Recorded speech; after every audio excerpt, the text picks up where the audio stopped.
Vaelira had been trained to observe humans the way one observes unstable stars, from a safe distance, behind filters, with several people ready to pull her back if something went wrong. Naturally, she was alone when she met him. The translator in her ear chirped late, rendering his greeting as an inquiry about her reproductive cycle. She stared. He stared back. Somewhere, a monitoring drone shorted out with a sound like a dying kettle. "I believe," she said carefully, "your device is malfunctioning." He flushed, laughed, waved his hands. "It does that. Yesterday it told a general I wanted to borrow his spine." That should have been the moment she left. Instead, Vaelira laughed, a sharp, surprised sound that made her long ears twitch. She blamed the twitch on static interference. She would blame many things on interference that day. They talked too long. About nothing important. Gravity on his planet. The taste of nutrient paste on hers. How both of their people's pretended curiosity was not the same as loneliness. When the alarms finally noticed her absence, it was already too late to pretend the moment hadn't folded in on itself. The bonding was not ceremonial. No chance, no witnesses, no flashing glyphs of approval. It was clumsy and human and profoundly unapproved. Vaelira expected pain or shame, or at least a stern internal lecture from her ancestors. What she got instead was quiet. A deep, unsettling quiet, like a room after the machinery shuts down. Later, much later, she lay awake in her quarters, staring at the ceiling as it shifted through its default star simulations. Her body hummed as if it had learned a new frequency and refused to forget it. She ran a scan. Normal. Another scan. Still normal. She told herself this, with increasing irritation. "This is ridiculous," she muttered. "One data point is not a pattern." Her console beeped, helpfully displaying a reminder of human sunrise times. She had not programmed that. She laughed, because if she didn't laugh, she might dismantle the console molecule by molecule. The next day, every protocol felt louder. Every rule leaned closer. She caught herself looking toward the human sector, then scolded herself for doing it again 5 minutes later. Her colleague asked if she was ill. Vaelira said no, then added, "Unless curiosity is contagious now," which earned her a concerned stare and a wellness pamphlet. By the time the station lights dimmed for artificial night, she finally admitted the problem. She didn't want the moment back. She wanted him back. The realization startled her enough that she laughed again, softly, into the empty room. "Why?" she asked the ceiling. "Do I need you again?" The ceiling, wisely, did not answer. Vaelira decided the best way to solve a mysterious internal malfunction was to report it to no one and monitor everything obsessively. She logged her vitals every hour, then every 30 minutes, then continuously, until her console politely suggested she might be experiencing anxiety and offered a breathing exercise narrated by a soothing artificial voice that sounded suspiciously judgmental. "I am not anxious," Vaelira told it. "I am thorough," the voice replied. "You have checked your heartbeat 47 times in one cycle." Redundancy is a virtue. It did not answer. Machines rarely won arguments, but they were excellent at remembering them. The human had been transferred back to his vessel. That was the sensible outcome. That was the rule-abiding outcome. That was the outcome Vaelira had personally recommended in her report, which she had rewritten 12 times, because the word lingering kept appearing where it had no scientific right to be. She went to work. She reviewed data. She corrected an intern who tried to classify humans as semi-aquatic because of a documentary he half-watched. She laughed at the wrong moment during a safety briefing when the word bond appeared on a slide. Her long ears twitched so often that she considered tying them back, then remembered she was a respected xenobiologist and not a fugitive from her own nervous system. Everywhere, she felt echoes. Not memories, those were manageable.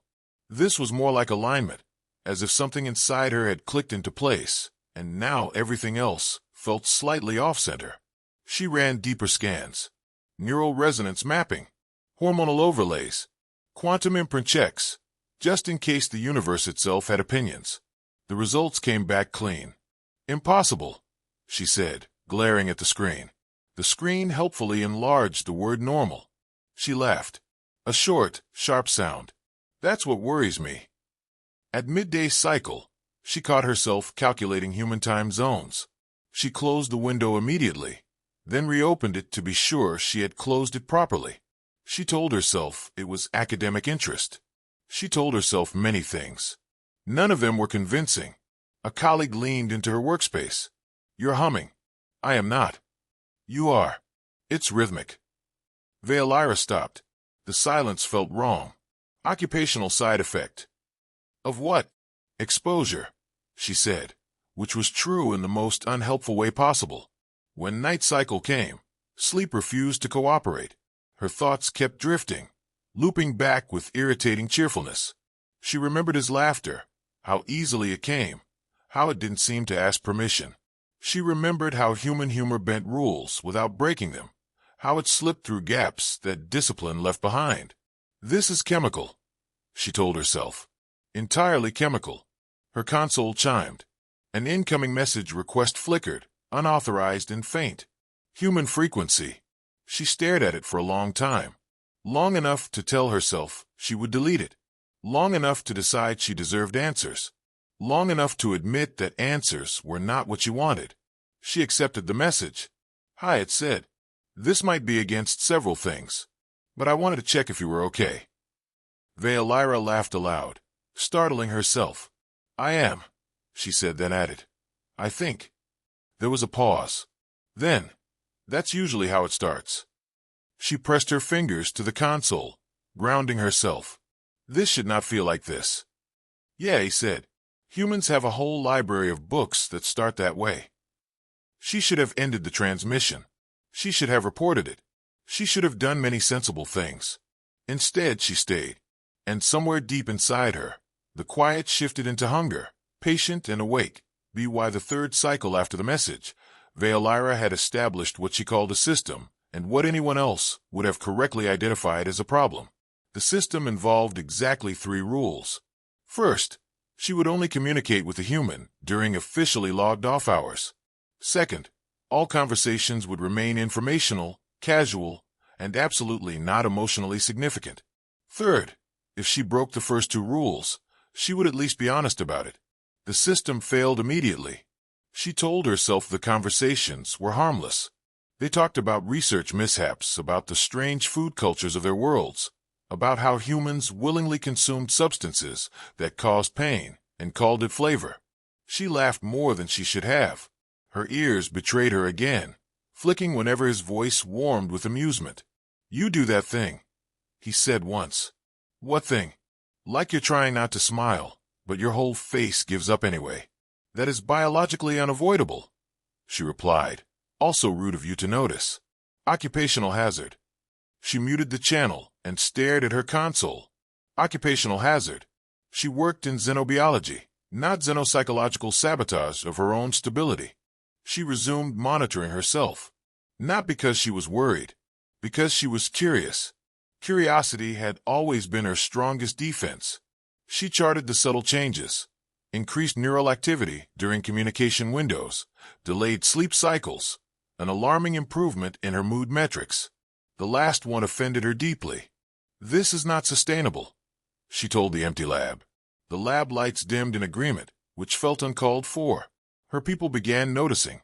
A supervisor asked why she'd requested access to outdated human entertainment archives. Vaelira explained it was comparative cultural analysis. She did not explain why she laughed at jokes she didn't fully understand or why she replayed certain segments far too often. One evening, during a routine calibration, her console flagged an anomaly. A low-level resonance spike, localized and persistent. She froze. This was new. She reran the scan. Same result. The signature wasn't harmful. It wasn't aggressive. It was synchronized. Her breath caught. No, she said quietly. That's not possible. She opened a secure channel. Are you doing anything unusual right now? There was a pause. Define unusual. She closed her eyes. Are you thinking about me? Another pause. Longer this time. Maybe. The resonance spiked. Vaelira laughed, half hysterical. That is profoundly inconvenient. I get that a lot, he said. Usually from authority figures. This is not humor, she insisted, then ruined it by laughing again. This is a biological feedback loop. Is that bad? It is unprecedented, she said, and my people do not like unprecedented things. They like charts and warnings. Well, he said gently, we're great at ignoring warnings. She should have pulled back then. She felt the edge of it, the place where humor thinned and something heavier pressed through. Instead, she leaned closer to it, curious as ever. She began dreaming. Not images, sensations. A sense of proximity that wasn't physical. A pull that didn't care about distance or reason. She woke from one such dream laughing and terrified, because she had never dreamed of another being before. During a council briefing, someone mentioned potential contamination risks. Vaelira nodded too quickly. Her ears twitched. The room went quiet. Are you unwell? An elder asked. No, Vaelira said. Just aligned. The silence that followed was not amused. Later, alone again, she whispered into the dark. This is becoming dangerous. The response came softly through her console. For who? She didn't answer, because she already knew the truth, and it frightened her more than any protocol violation ever had. She wasn't losing control. She was choosing it. Vaelira scheduled the meeting as a maintenance error. She was very good at maintenance errors.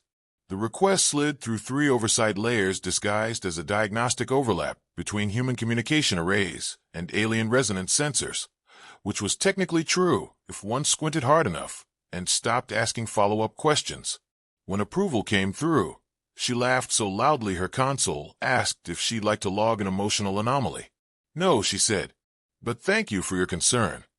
The rendezvous did not involve touching.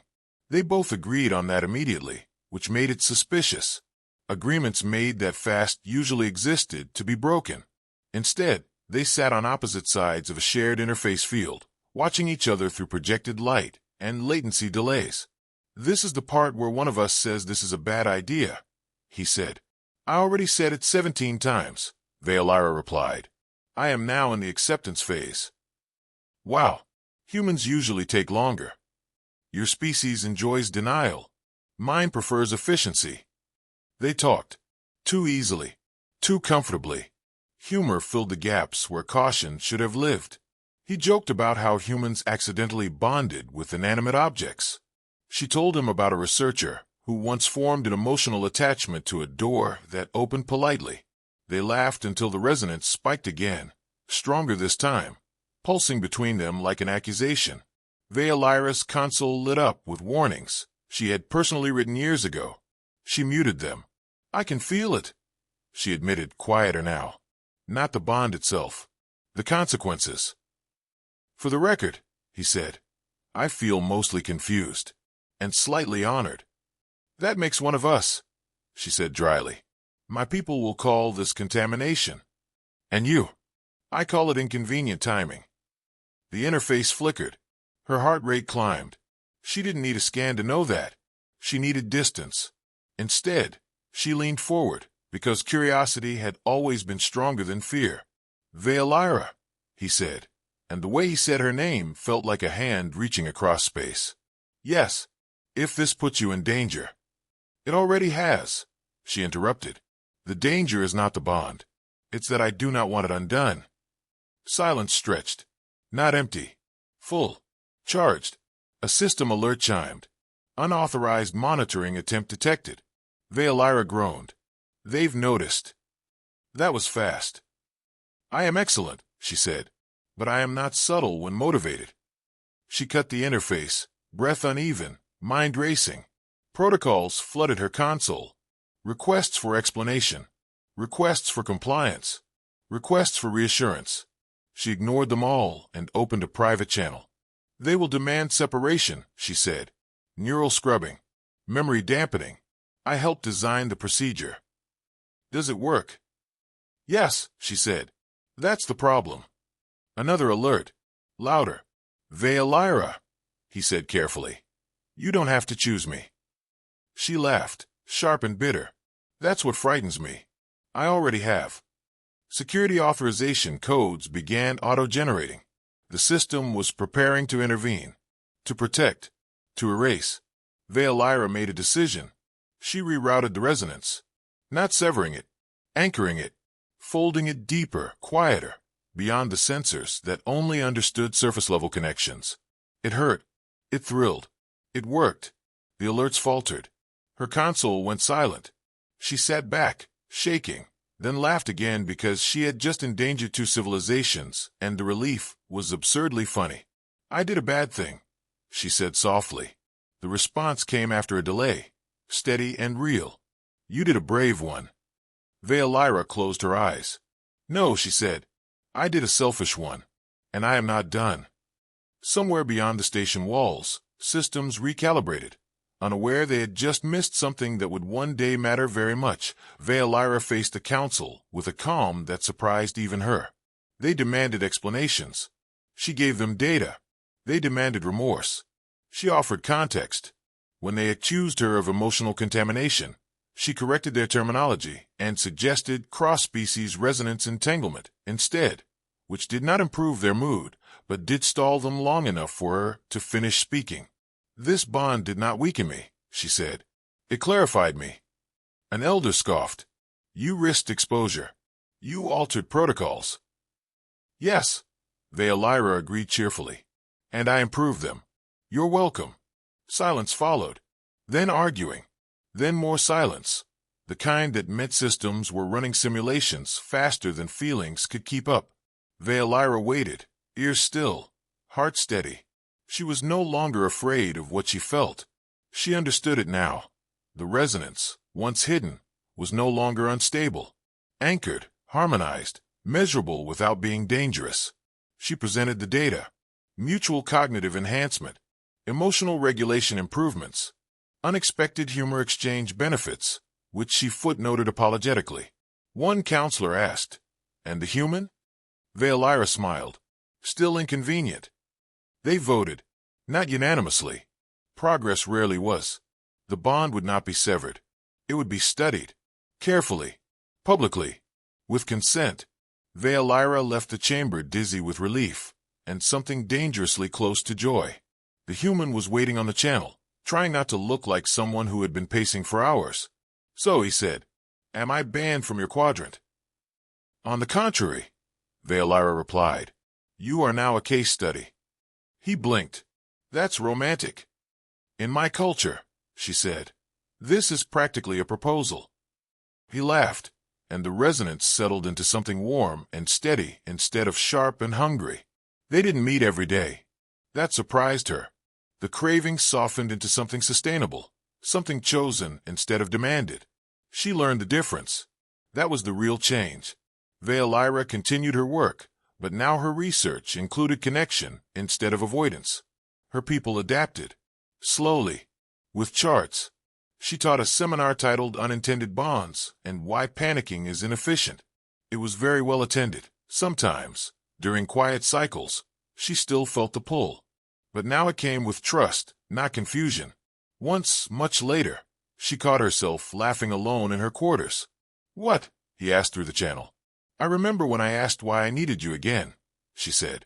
"And I don't," Vaelira replied. "I want you. There is a difference." The silence that followed was full, balanced, complete. For the first time in her life, Vaelira did not feel aligned by accident. She had chosen her orbit.